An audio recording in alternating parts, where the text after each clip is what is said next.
And we're back. How we doing, everybody? My guest today, Ryan Pereus. Ryan, how we doing?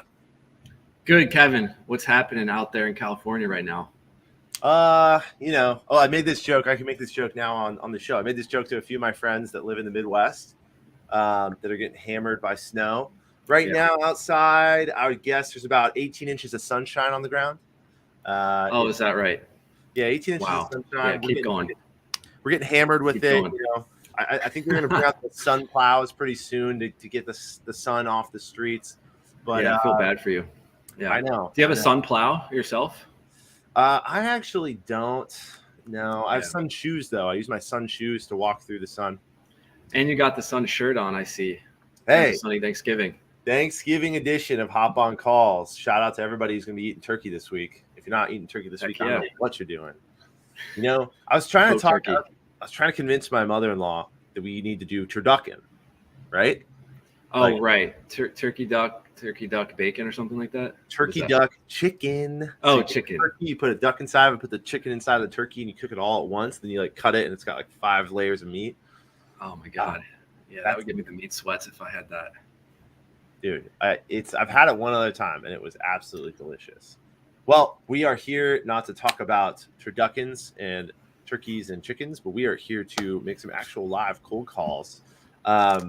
Quick shout out to Kixie, the sponsor of Hop on Calls, your all-in-one business telephony solution. I'm going to be using the Kixie Power Dialer today to make a ton of calls in a short period of time. Got incredible features like connection boost that gets you connected to the people that you want to talk to when you want to talk to them. They also do an incredible job at CRM integration. If you're using HubSpot, you're using Salesforce. If you're using a sales acceleration tool, I would look into getting Kixie and seeing how it can 10x your workflow. Ryan, tell me a little bit about yourself for people who don't know you. What do you do, and who are you going to be calling today? I am with Superhuman Prospecting. We are a US-based cold call and appointment setting firm based out of Philadelphia. We do have remote team members across the United States. We have about 50 people on our team, been in the game for about 6 years, and have a passion for cold calling just like you, man. So that's why I was very excited to jump on this. There you go. Shout out to Jefferson, Gobble Gobble from Las Vegas. Love that. There's not that many of us out there, us cold calling sickos. You know, there's things people call us, but it's just pretty rare to find people that actually enjoy making outbound dials. And you've turned this into a business, right? What does Superhuman do? So we will do cold calling on behalf of your company. We do other things as well. We do outbound email. We do LinkedIn connections. We also do list building.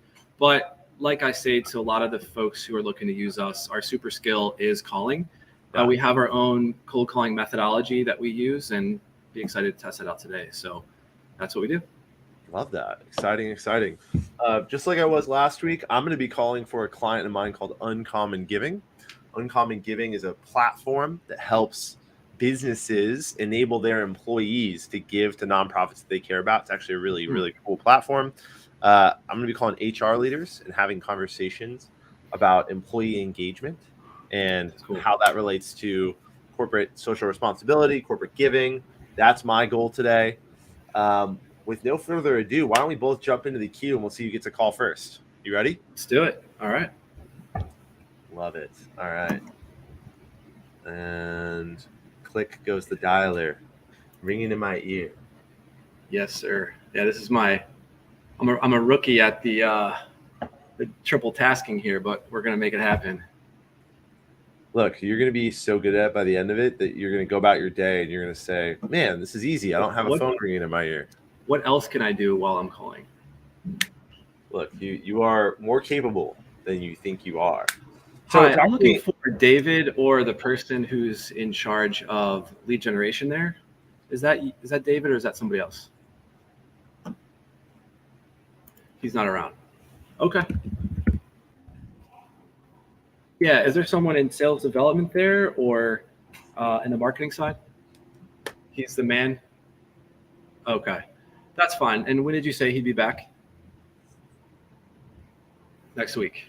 All right, I'll give him a call back after Thanksgiving. Thank you. All right. So I'm not going to be leaving voicemails on this one, just FYI. Usually we leave them first round, but just for this, we keep Okay.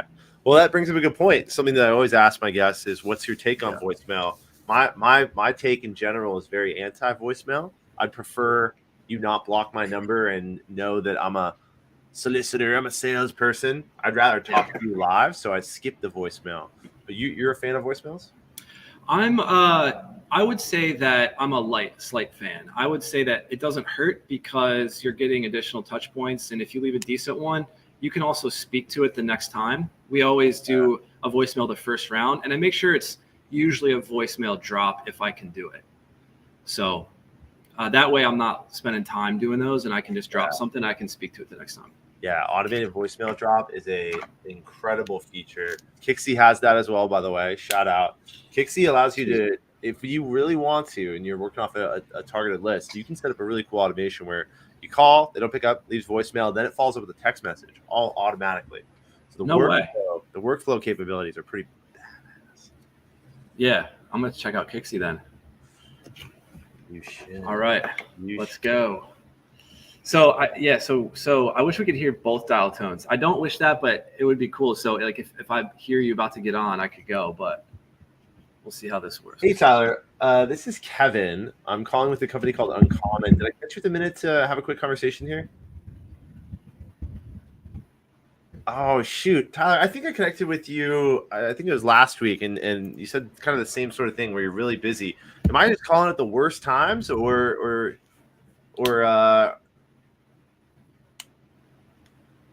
okay, mornings are not good. Oh, you're in Hawaii, so it's a little early for you. Oh man, I'm sorry about that, Tyler. Is there a better time, maybe later today, that we can have a conversation?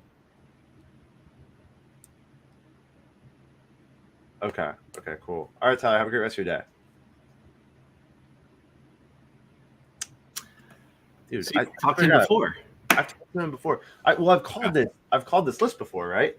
And I keep people in the list that I connect with, and nothing happens. Like that, nothing happened there. Like Tyler's like, what bums me out is when you connect with them, and the last time I called him, he said the exact same thing. Oh yeah, now it's not a good time. But he answered the phone all hunky dory, cheery, like there's nothing going on. You can't hear any background noise. So I wanted to get to the bottom of, are you just like stiff arming me or what's going on? He told me to call back later today, so I'm gonna put that on my little to-do list later today and give Tyler a direct dial.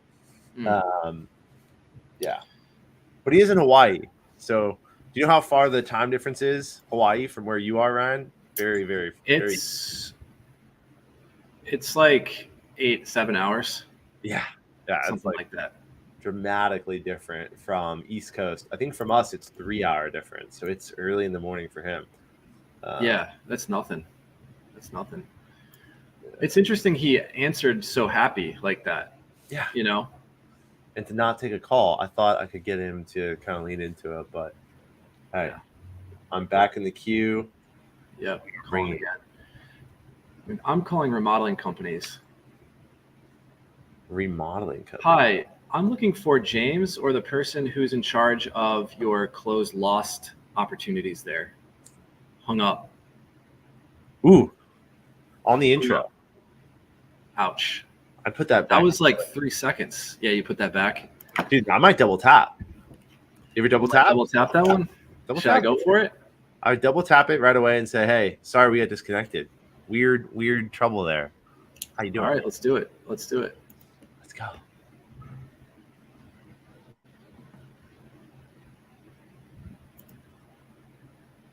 Come on.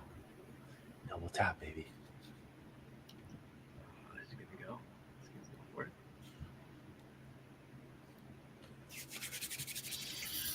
Nothing? I'm not giving up yet.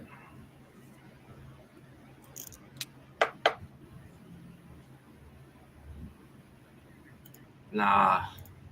Wow. It may have been him though. It said you've reached Jim, so I may have gotten to the owner. Okay. Now, like I said, I'm calling remodeling companies, which is a hard industry to crack. But the reason I'm calling it is because for Superhuman, we've had some luck with remodeling companies doing campaigns for their closed lost leads. So it's more of a B2C campaign. We don't really do it that much, but we've had some success. So I'm going to give it a shot. But yeah, sometimes you can get some guys that shut you down quick. So you asked a very specific question to to that guy, and you said, "Who's in charge of your close loss leads?" Do you find that something that like an ask like that that's so specific will actually get you to somebody? Yes. The reason is typically I don't necessarily, one of the rules of thumb we have is we don't necessarily mind that they know it's a cold call. We just don't want them to feel like it. Yeah. So what I'm trying to accomplish there is get away from kind of buzzwords that can get them to, I don't know, hang up quickly. Obviously it didn't work there. But Yeah. you know, if I say lead generation, I mean, that's probably a more common cold call term that they've heard before. So like, oh gosh, here's a call. But if I say close loss, it's more specific and it might pique their interest and kind of break the pattern. Was kind of the theory there. Because if you called me and you talked about close loss right away, I'd say, what do you mean by close loss? And I feel that would be a better start than just hearing a random, lead gen come, because they might think that I'm, some kind of scam or spam. So hello. Oh, I think Abby. I heard breathing in my ear. Do you ever pick up the phone and just start breathing into the? I've never done that, but different strokes for different folks. Oh, that's kind of strange. She just breathing and then hung up. Yeah, I heard a and little you even bit. Said Abby, and then she hung up. Yeah, and then I just called her back, and she sent me a voicemail. Like that's frustrating. Yeah, come on, people. Let's go. So this week, historically, how is this week done for you? This is a holiday week, right? I don't always wear turkey shirts while I dial, but I do this week. How do holiday weeks work for Superhuman? Because you guys have an incredible amount of insight in. I'm looking for Robert or the person in charge of closed loss leads there. Is that Robert or is that somebody else? Closed lost leads, closed lost opportunities there for once you go out to pitch and then leads are not won.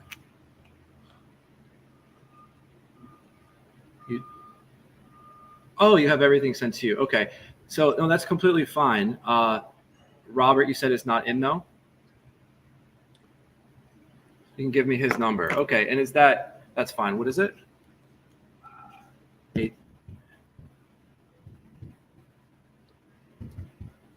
Okay. That sounds great. And is that his cell phone number? Okay. And what was your name, just so I can let him know that your name is Robin. Awesome. And what was your position there, Robin? You're the owner. Okay. Well, maybe you could help as well. We are and this is Ryan, by the way, unrecorded line.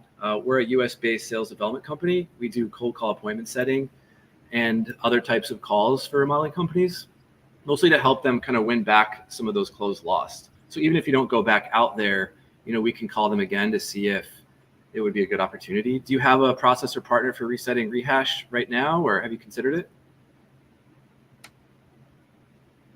You got more than you can handle. That's amazing. Is it more because of the season, or is that because you guys are just awesome?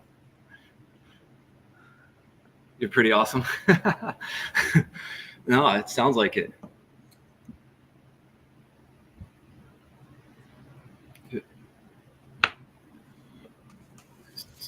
Are you mostly B2C or B2B with your roofing? Like, are you mostly reaching out commercial, or are you mostly reaching out to, you're commercial. Okay. Well, we're primarily B2B as well. Actually, we have a whole US-based team here. And, even if you are awesome right now, maybe you want to grow to even further heights.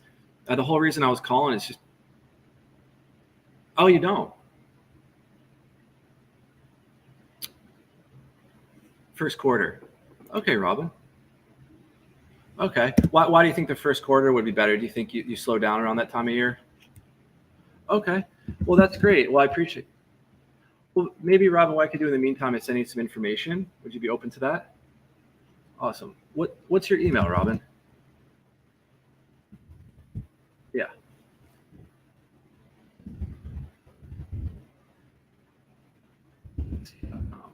Gotcha. Well, it's been great getting to talk to you, Robin. We can definitely do that. My whole thought was, even though you guys are not in need right now, we could at least set an intro call just to help you learn about it. So when the spring does come around, you'd have the right information, education on it. Would you be open to like a quick 15, 20-minute discovery call the next week or so, just to kind of digitally shake hands?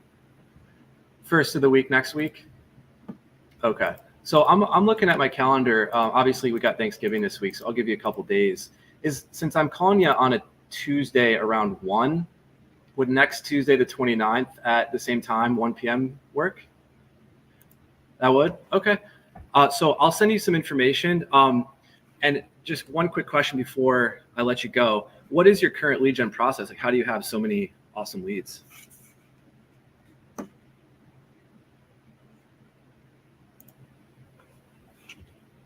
Hundreds of plans sent to you. Man, how does everyone know about you? You guys are really... How long have you been around? 13 years. Awesome. And have you ever worked with an outreach company before, like onshore or offshore? You haven't. Okay. No, that's fine. Understood. Well, Robin, I really appreciate your time. I don't want to take any more of it up. You've been very gracious. And next Tuesday, the 29th at 1, we will meet. I'll send you a Google Meet invite and we'll talk then. Thanks so much, Robin. Bye-bye. Is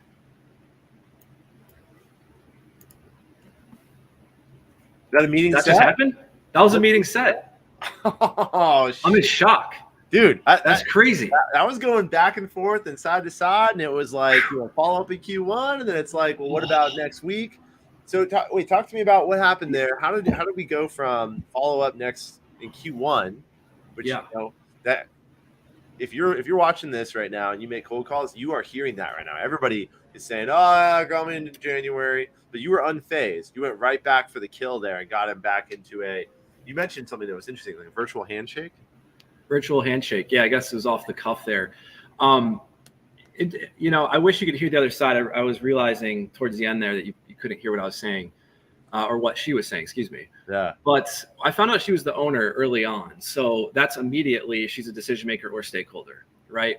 It's funny because we were asking for Robert. That was the person on my list. And that's a lot of times why we'll ask like Robert or the person in charge of blank area to kind of get an idea if they're involved. Yeah.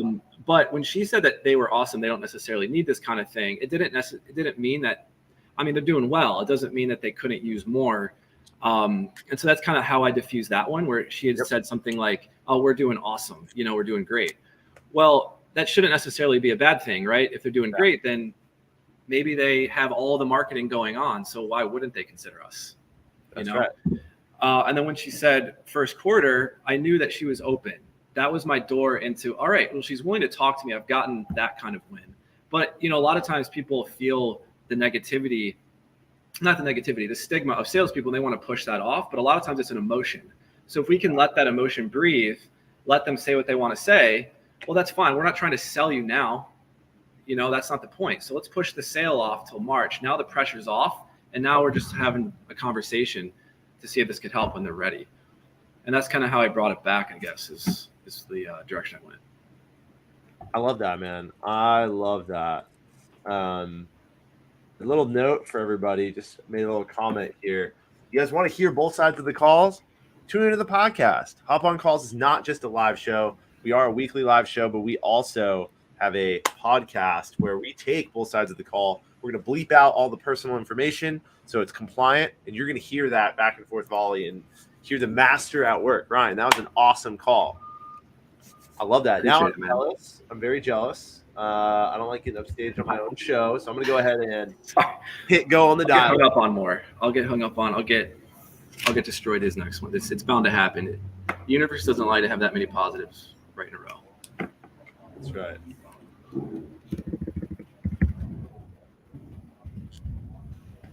I hope nobody can hear that, but there is a police helicopter circling my neighborhood right now, and they're using the megaphone to say something.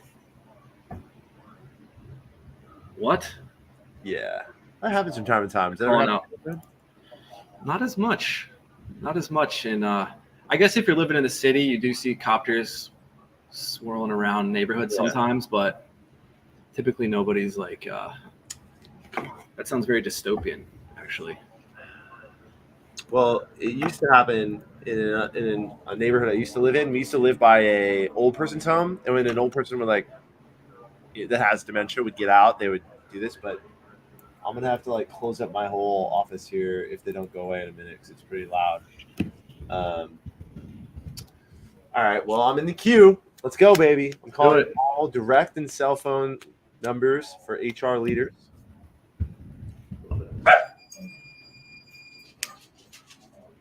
Come on. So, hold on. Kevin.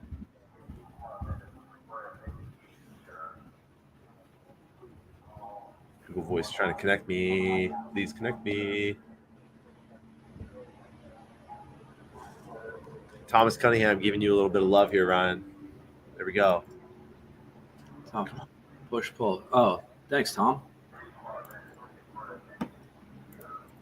Yeah, I'll have to go back and listen to that. Kind of blacked out.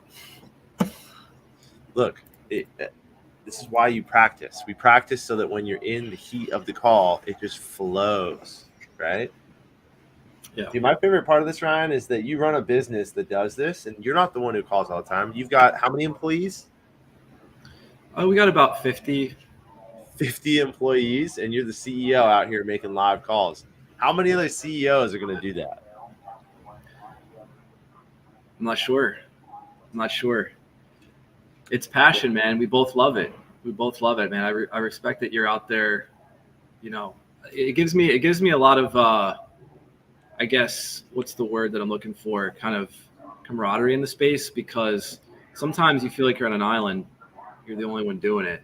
And when you got somebody else who's just as passionate, it kind of feels like you're validated in some ways. That's right. It's actually, it's been interesting, right, with this show. It's been very interesting to see a lot of people that post about, LinkedIn. They post on LinkedIn about cold calling, and they've got a lot of advice for people. And I ask them to come do it live, and it's there's nowhere to hide right now. We're actually making live cold calls. We're actually going to get slammed on. I'm actually having a lot of things going on in my ear, and people are not picking up. But the good news is I've dialed 58 people already on my side, and I've had one pickup, which is really low. But at least we have Kixie, and we're getting to 58 different people. Imagine if I was going one by one. It would take us 2-3 times as long to get to this same sort of outcome. So yeah, huge fan of technology and process.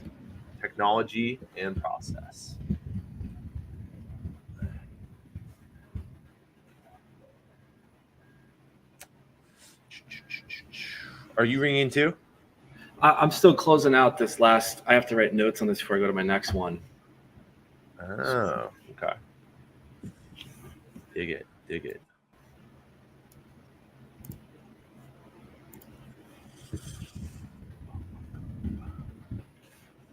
So you're doing. Go ahead. I was gonna say, so your team's calling this week. Do you guys call the week after Christmas too? That's the other week that. Yeah. There are some industry ups and downs. So sometimes with the holidays, you'll get, breaks more than others. So for instance, some like government organizations might be closed more this week than others. But typically what's interesting, we just did a quick stat check. We had more decision maker conversations last December than we have averaged this year so far up into the holidays. Interesting. Does that make sense? I'll say that again. So last December, between Thanksgiving and Christmas, we had a higher DM connect rate, or I guess, D2C rate, than we have averaged all year this year. I think it was like 10 or 11%. So 1 every 9 calls, we were getting a DM on the phone. And this year so far, we're like 1 every 11 or 12. And what we noticed is that, there's kind of a misnomer that you can't cold call during the holidays, when really you just don't call on holidays. The only time we don't call is between Christmas and New Year's. And we kind of do like a reset. You could probably call that week, but we just don't. Okay. It's the only time. But during December, we usually have high connect rates. People are still at their desk. They haven't taken their vacations yet. Huh. Makes a lot of sense. That's worth restating. So what you were saying is during the month of December, a holiday month, you actually got more conversations on the average. We did. Then we have this whole year average, like the percentage.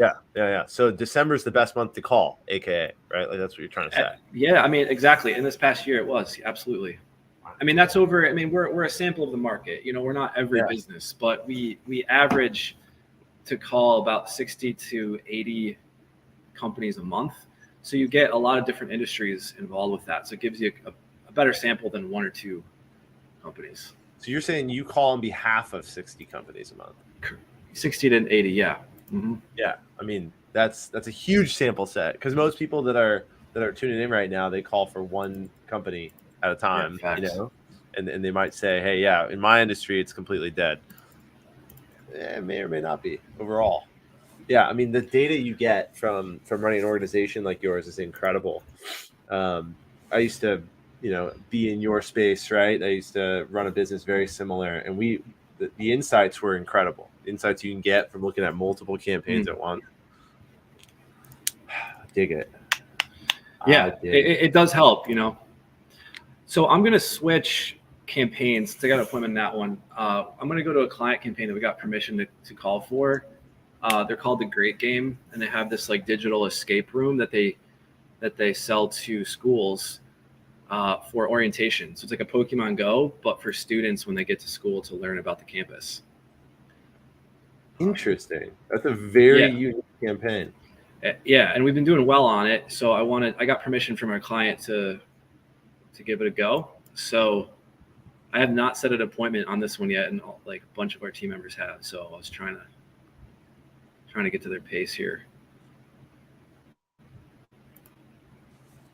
I dig that. I'm gonna probably switch up my list here because I'm reaching a total of 78 people called so far on my side, and only one connect. 78 people. Yeah, okay. These are. I'm hearing. This is like, it's like, hey, you've reached, you know, Yvonne. Hey, you've reached Stephanie. Hey, you've reached Bob. I'm hearing that, so I'm like actually ringing to their numbers. It's not like that. You got good data. Yeah, it's like That's crazy. My question is, what industry are you calling, Kevin? Like you said, you're calling HR. Maybe it's not. Maybe it's industry agnostic. It's just HR leaders. Is there an industry that you focus on for this client of yours? Good question. So for this client, it is very industry agnostic. It is more company size and structure, right? So I want them to be a people leader with anywhere from 20 to 100 people that they work with, but not more than 100 and not really less than 20.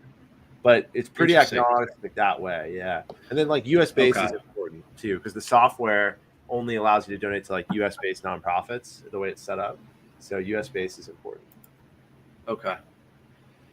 It's interesting you're not getting many then, because it doesn't have to do with a specific industry, but do you think people are on holiday? What would you normally get on a day that's not Thanksgiving week? Because again, it can, like, even though we got higher appointment DM rates last year, it doesn't mean that some weren't down and some were up, you know?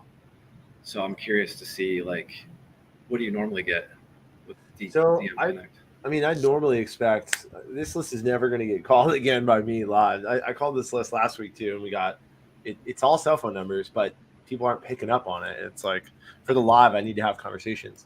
But I expect my dial to connect rate to be something around 10%, right? So for 86 calls I've made so far, and the dialer continues to run here, I've had one. So that's like pretty bad.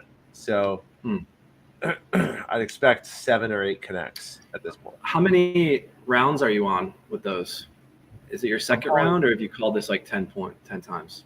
No, I've only called this list twice. And these are all really good questions, by the way. And these are questions that everyone watching, you can ask yourself about the data you're working. If you're thinking, hey, why I called this list 4 times and now it's starting to drop off. Do you not find that it's a little bit like this, Ryan, from time to time? Oh, for sure.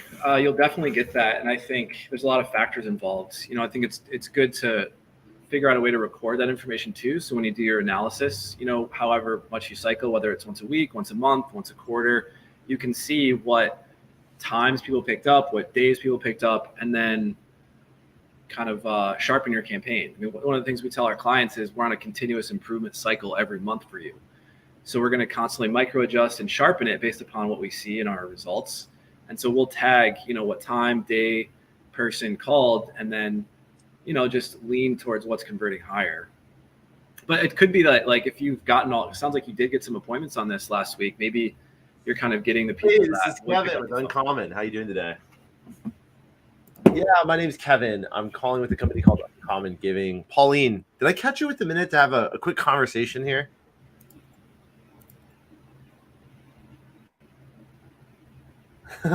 Work stuff. Are you still over at Fastly? Okay, cool. Well, if you don't mind, the reason, Pauline, I was reaching out, we work with people leaders like yourself that are trying to build a value-driven employee experience by enabling their staff to give back to nonprofits in their community. I guess the question I have for you, Pauline, would you say that you're satisfied with how much of your staff participates when you guys do have giving back initiatives?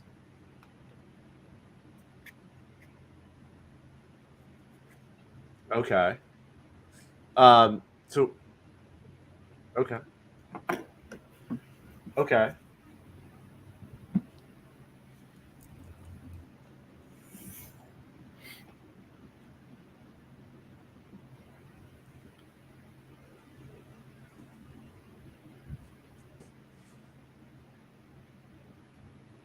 It's good. Mm-hmm. She's on the phone. It's good. Okay.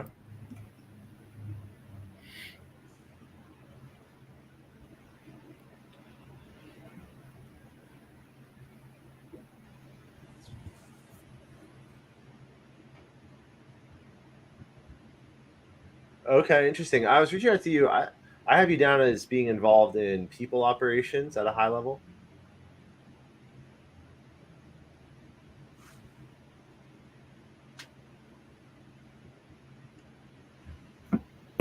Charitable giving. Right. So I guess one of the reasons I was reaching out to you, Pauline, and correct me if I'm wrong, the conversations we have are, there's an element of it around charitable giving and things like that. And people usually kind of categorize that separately in their business. But really, we see charitable giving as an employee engagement aspect of the job, right? So when it comes to the conversations we have, it's around your engagement strategy and building that value-driven employee experience, which increases all sorts of good stuff. Retention, allows you to recruit easier. That value-driven employee experience is more and more in demand, is what we're seeing. When it comes to employee engagement, is that a conversation we might want to have with you?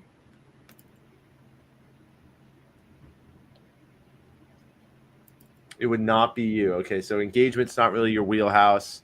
Charitable giving, specifically, not really your wheelhouse. Okay. And do you know, if you were me, who would you want to reach out and have that conversation with?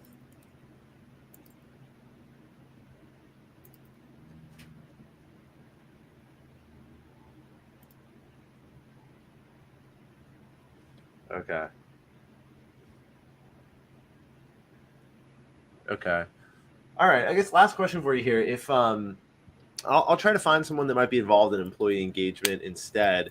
You mentioned that you guys do, small giving back campaigns based in Slack and other areas you mentioned there.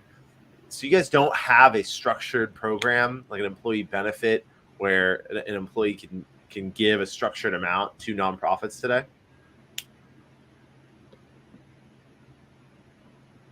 Oh, okay. So you think it's a good idea?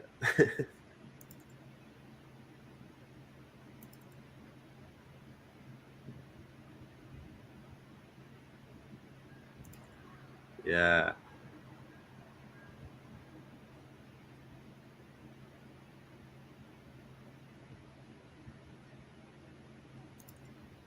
Okay.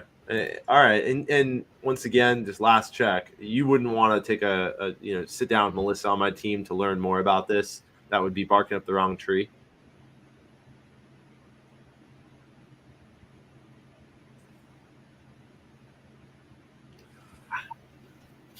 Okay. All right, Pauline. Well, thank you so much for the conversation. I do appreciate it. And hope you have a great rest of your day. Cheers. Bye-bye. Oh, Kev. We had her on the rocks. Yeah, well done. Dang. You took that one way farther than I think many would have, for sure. Yeah, because she gave me, that was tough. The quick objection out the gate was, oh, charitable giving is not what I do, right? So then what do I always teach reps? I always teach reps, lean on what you do know. As a rep, you have to be able to say, well, I see you as someone in operations, people operations, and here is why. Then you connect, okay, if this is your title, here's what people in people operations generally talk about. So then I brought it to employee engagement and all that. And she was a chatty Cathy. She was kind of going on and on. I was saying, I was like, what is she saying? What is her role? It sounds like she's involved at some level, because why would she stay on that long if she wasn't involved at some level? Well, like, what does she do? Yeah. So she was telling me about all the little things they've done for charitable giving and, little she's programs. Involved. She's involved laterally in that she knows that they happen. Then I ask her, like, okay, who is the right person? She's like, I have no clue. And I'm like, how have you no clue? It's not that large of a business, But I wonder what like people here who are watching would think about how to go about that, or just what are some ideas? Because like in that situation, do you really go for the meeting with her? Because what would be the purpose of a meeting with her? Exactly. That's why at the end, which is like one of the things I also teach reps all the time, at the end there, I made sure to circle back and basically say, so just to clarify, you would not benefit from talking about this, right? I said that. And she said in my ear, she's like, no, this is not something that barking up the wrong tree was the term I used, right? Yeah, I heard that. That was good. Topic-driven conversations are only good. Like, you don't just want a meeting with anybody on your list. You want the right kind of meeting with the right person, right? Yeah. I think callers over time, or new callers particularly, tend to just get excited and like book any meeting with anybody on their list and get all like, oh, I got a meeting, here we go. And it's not about the meeting, it's about a topic-driven conversation with the right person who's in charge of that topic. So and you did my question is, you did sound like you wanted to still set the meeting. So did you feel like maybe she did have some impact in that? No, I mean, I was trying. At the end, I just clarified. I was like, so there would be no point in this, right? Yeah. And sometimes, got you. Like, sometimes what I find, I see what you're saying. There's an element of human nature where they don't want to miss out. So sometimes if you hit them with that line, they go, well, I mean, I could talk about this, I guess. And then I've actually pulled some good opportunities out of that, because all you got to do is have the first conversation for 10 minutes with this person. And then they tell you, oh, yeah, Steven does this. And here's what we've done in the past. And then you learn all that information. You go to Steven, and then there's a really good opportunity. Right? Yeah. You're almost in that moment disqualifying her to create the FOMO. That's right. Okay, so you probably wouldn't want this. Probably wouldn't be for you. Well, wait a minute. And that's kind of what you're trying to elicit there. I see. That's right. That's what I'm always trying to do. Love it. Yeah. Okay, cool. Here, I'm gonna jump back into the queue here because I would like to set a meeting. You're up on the meeting board. I'm at 94 calls made, 1 really good connect, 2 connects total. Yeah, I think I'm at. I'm only at like 5 calls. How many? Like maybe 5 or 6. So you're dialing one by one on your side, eh? Yeah, one after the other. But I've been taking breaks there. Okay. We'll jump back in the queue, man. Let's get some more live conversations before our time's up. Love that. All right, so I'm calling a school now, going through the phone tree. Let's see how I do. Wow. School districts, different beast. So do you guys, for a school district, do you try to source that, like the principal or the director's cell phone number, or you're just happy with the results you get from going through a number tree? Typically the results are decent going through because they're public. It's a public school. It's government. And they kind of have to be available. They've got a phone on their desk. Right. And so, our DM connect rates are usually pretty high with school districts. Now, you do have to go through those, all of those different phone trees, but a lot of times you can get the person. Interesting. General voicemail there, but like I said, I'm not going to leave voicemails today.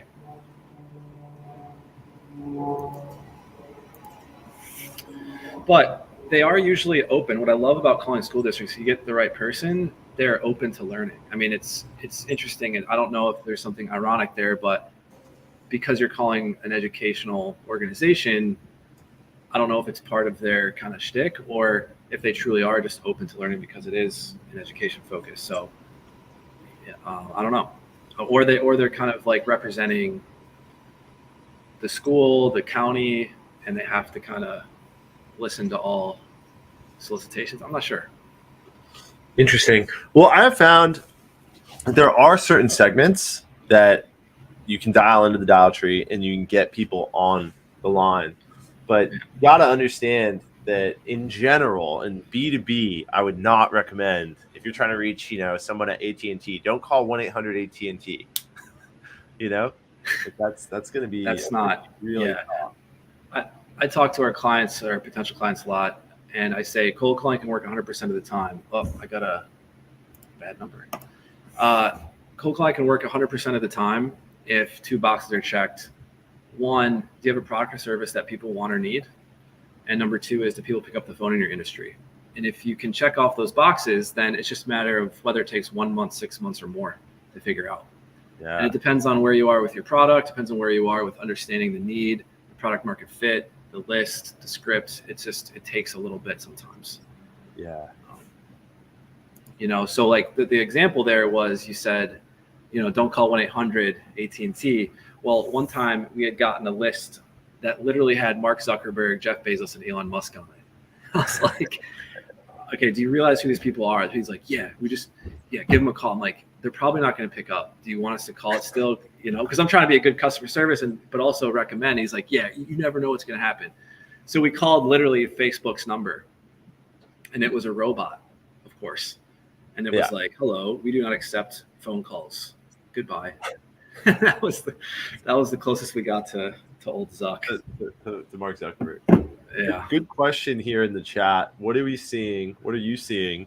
I'll let you answer because you're the guy who runs 60 campaigns at one time for B2B connect rates. For connect rates lately, well, I guess lately this year, it's a good question. B2B tech. I don't know if I have that off the top of my head. I was looking for Nocto. Hello?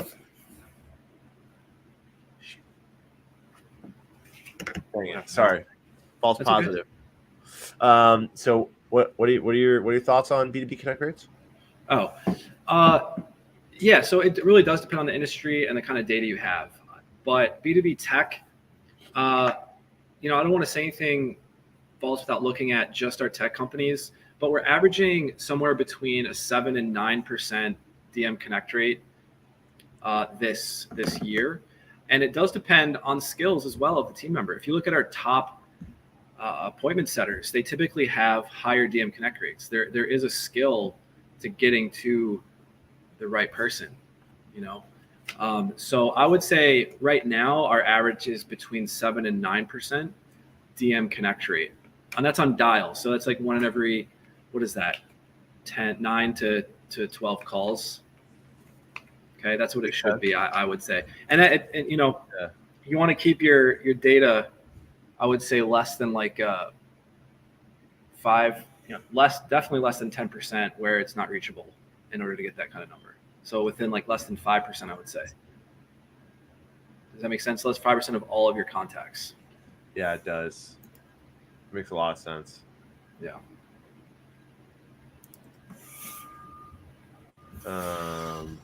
I'm still just getting ringing in my ear. I'm up to 130 dials. Dude, you're crushing me. I think I might be hit 10. Hey, I was looking for Ashley.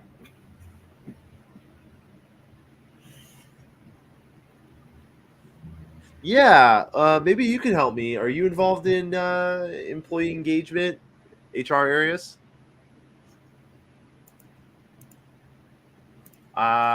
Lorien Health Services? Lorien Health Services, is this the right number?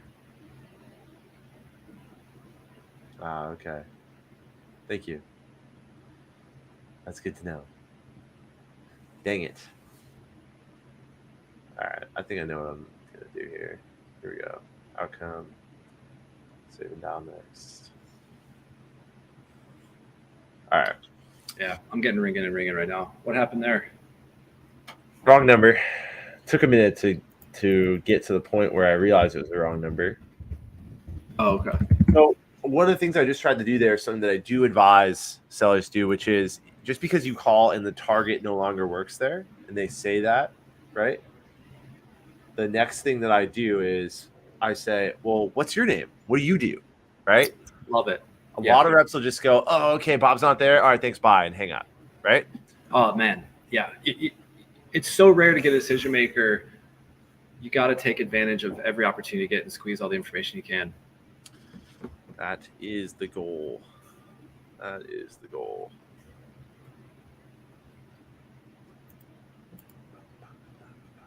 So we're going through phone trees. Seems like you get a lot of, like, you've had a lot of phone tree data. So do you guys, you don't tell your clients that you need to have an emphasis on cell phones? We do. But as a service, we offer list building where we build it ourselves, or they can provide their own at no additional cost. So sometimes they'll provide their own. Oh. Yeah. We may have done this. I don't know if we've done this list or not, but a lot of times too, we run it through compliance. And if the cell phone number is a do not call number, we're not going to put it on, you know? Yeah. So it does depend. And I'm not sure if we did this list or not, to be honest. Interesting. Yeah. I find for B2B that the do not call list is a little bit less applicable, right? For business numbers, like if it's in Zoom, not as many reported. Like, does Zoom Info give you numbers that are on the do not call list? I think they don't. No, I don't think they regulate that. I don't know if they could, unless they have their own. I don't know that answer, but we run all ours through a DNC scrubber and litigator list. Okay. Yeah. That makes sense.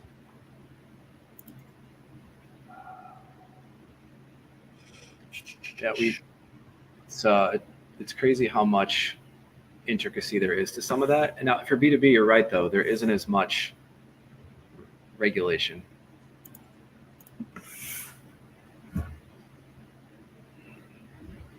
I don't know, man. At 2:00 on a Tuesday for school districts, I wonder if this is a good time to talk to admin.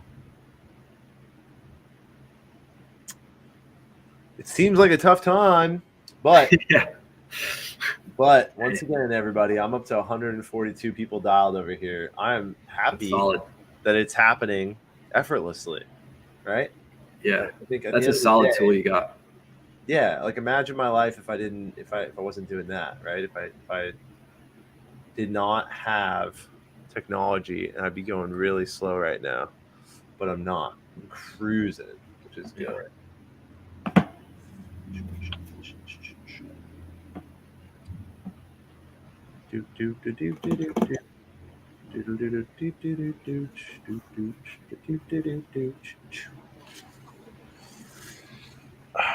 So there was a question in here I want to go back to a little bit.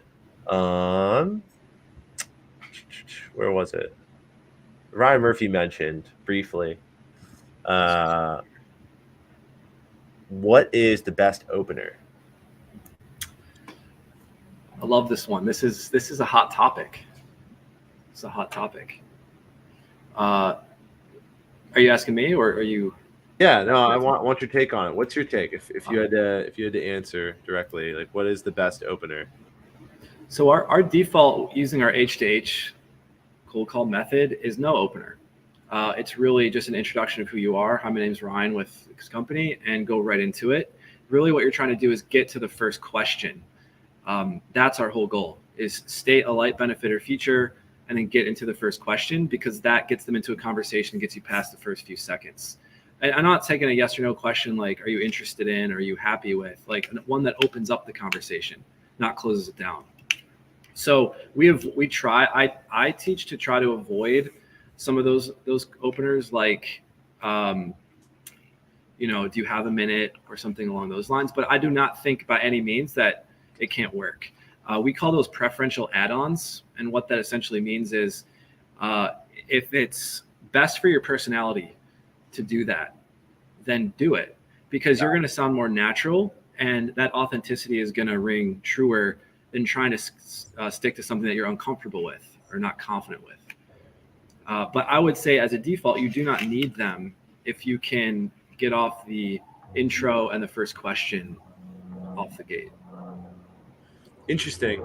Because I mean, and to your point, different strokes for different folks, right? Like, there's no right way to do it. And I have an online course all about cold calling. And if you think that my method's cool, the course costs $49 and you can get the full download. I teach a bit of a different way of doing it, but I want to make sure everyone hears it. Like, just because I have an opinion and Ryan has an opinion, it's whatever works for you. Like, if you're crushing calls and you're doing well and you're not using the Hopp method or superhuman method or H2H, like, then keep going. But I teach the permission-based opener because I found that the biggest problem I had when I used to call a lot for a lot of different clients was cheap objections. Like an objection in the first, less than a minute of, hey, Kevin, thanks for the call. Not interested, bye. Where I'm like, wait, you don't even know what I do or why I called, and I found that it's a concept that I kind of created called the false negative. The idea that you're going to tell me you're not interested. You're going to tell me to go away. You're going to tell me, we're all set. And it has nothing to do with your business. It has everything to do with the fact that you're busy right now and you can't talk. Right. So I teach reps to guard against that constantly. But if you're calling into a segment where you find that people already have the time, or you find that the conversations flow a little easier, you don't necessarily need to have it. Yeah, no, I like I said, like you said, there's a lot of different philosophies out there around it. And we even, it's part of our H2H is bring a preferential add-on. Some people like to say, I even consider saying something like, hey, this is a cold call, just so you know. I would consider that an add-on, in the beginning of an opener or an introduction. And so you can kind of piece together based upon what you think is going to be best for you. So that's right. With it. Here's an interesting one from a LinkedIn user, but I don't know why the software doesn't show who it is. But hi, John. This is Austin from ABC Company. Can you help me out? You ever done the help me out method?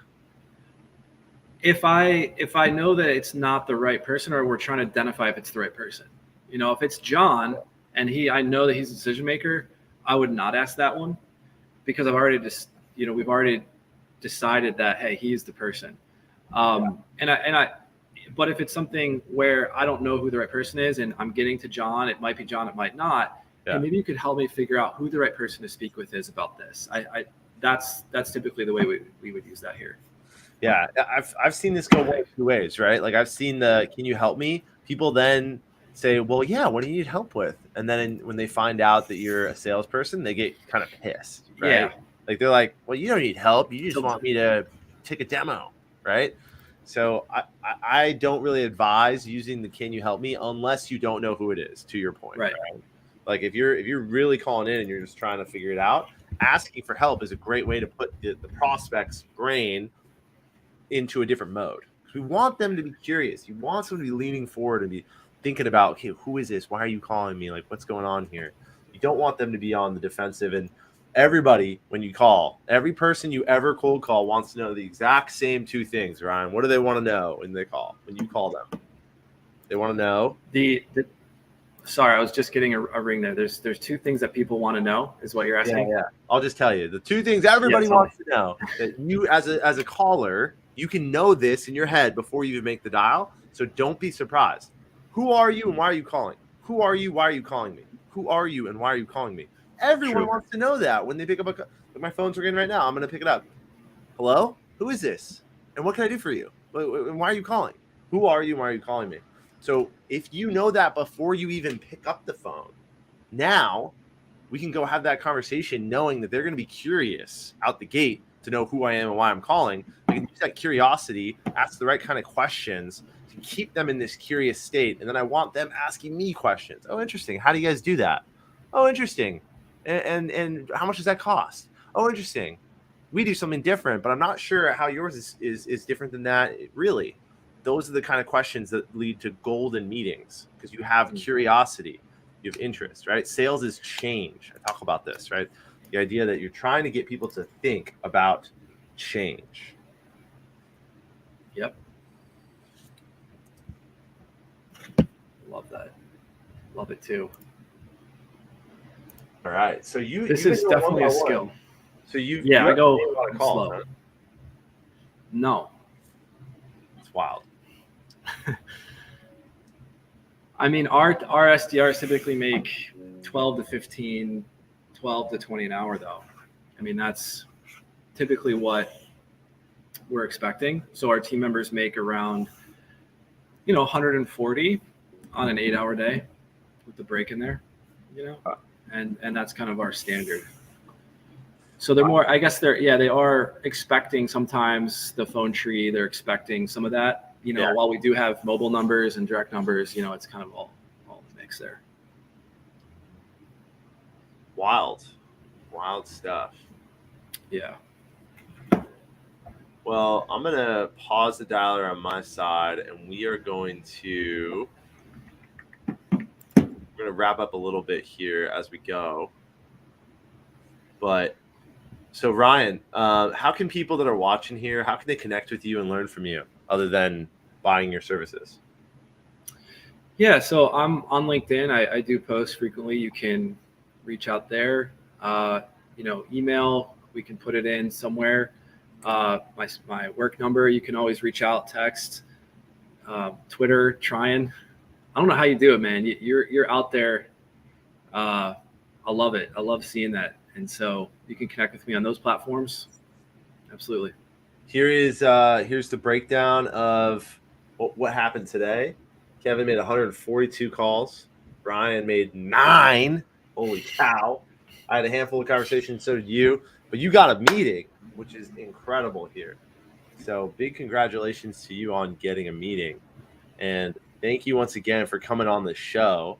Everybody give Ryan a follow on Twitter. He's a really interesting Twitter follow. I enjoy seeing your soccer shenanigans. Ryan's a big soccer guy. He's also in Philadelphia. If you guys are in Philadelphia, West Philadelphia, born and raised, check him out. West Philadelphia, lived for 5 years. Not born, but partly lived. I was going a little Will Smith on you there. I know. Legit. Well, thanks, man. Ryan, it's been a great show. I appreciate you coming on, and let's stay in touch, man. Absolutely. Thanks, Kevin. Thanks, everyone.